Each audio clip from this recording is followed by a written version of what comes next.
I've tried and failed at a lot of different businesses over the years to get where I am today. And today we're going to talk about a few of those businesses that I've tried, why I failed, and more importantly, why I do the stuff I do today and why those business models do work for me. Thank you for checking out this video. If you're new here, make sure to hit the subscribe button below. If you're not new here, thanks for checking out another one of my videos. So, tried a lot of different stuff over the years. We're going to talk about the stuff I've tried and what I'm up to now, but mainly just the stuff I've tried over the years.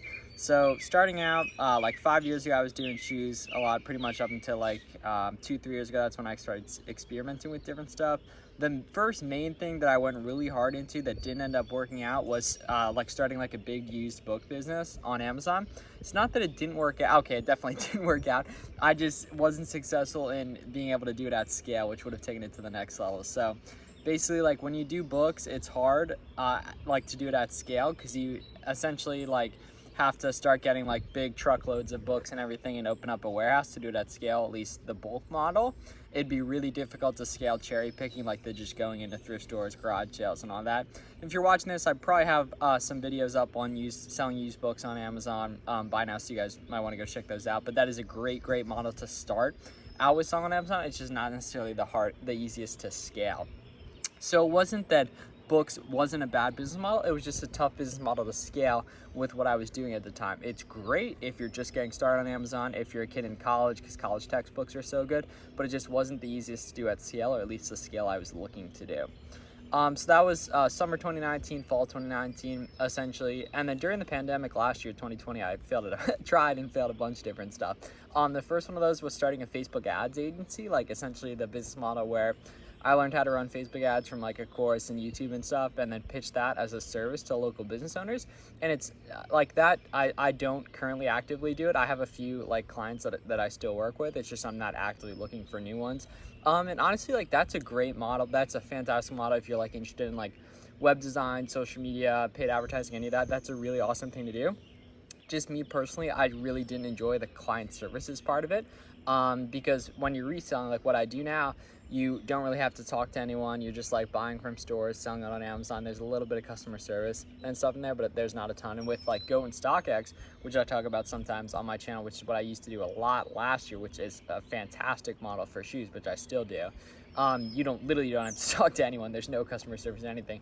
And client services is tons of customer service, essentially client services. And I just didn't vibe with it. And I never really like seriously committed to it. Like there were a few things I could have outsourced, like the outreach part of it, like DMing people, cold emailing people. I should have outsourced that if I really did want to scale it. But it was a great like little side hustle thing that was taking up a lot of my time, and honestly it wasn't for me. I just didn't love it the way I've enjoyed like making content about reselling, all that stuff.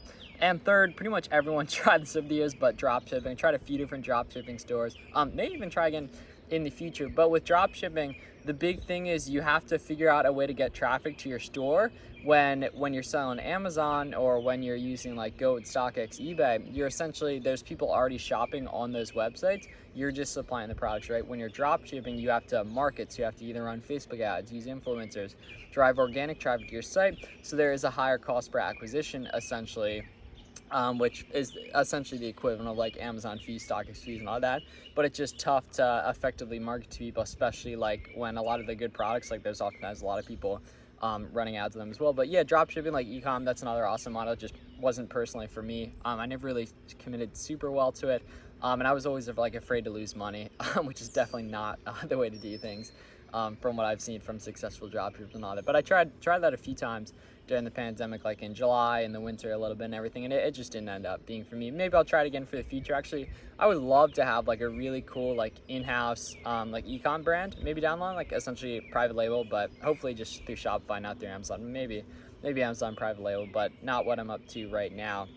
And once again, not to like say that any of those business models are bad or anything. They just weren't necessarily what works best for me. I really like the reselling model, Amazon FBA. I'm kind of getting to the point where I'm transitioning from arbitrage to wholesale. Arbitrage is where you're buying from like websites, retail stores, and all that. And I want to shift that to buying directly from brands and manufacturers because that's a more scalable model.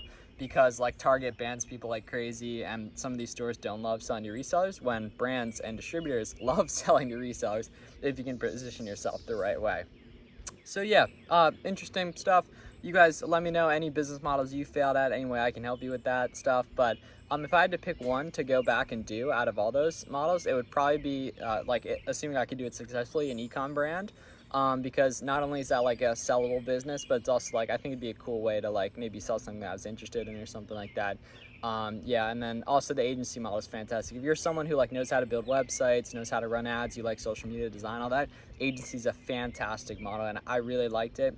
Not that I really liked the model, I just didn't like doing it, and so that's why I still don't do it. But yeah, thank you guys very much for checking out the video. Make sure to subscribe down below and let me know what you guys want to see. I'll see you in the next one.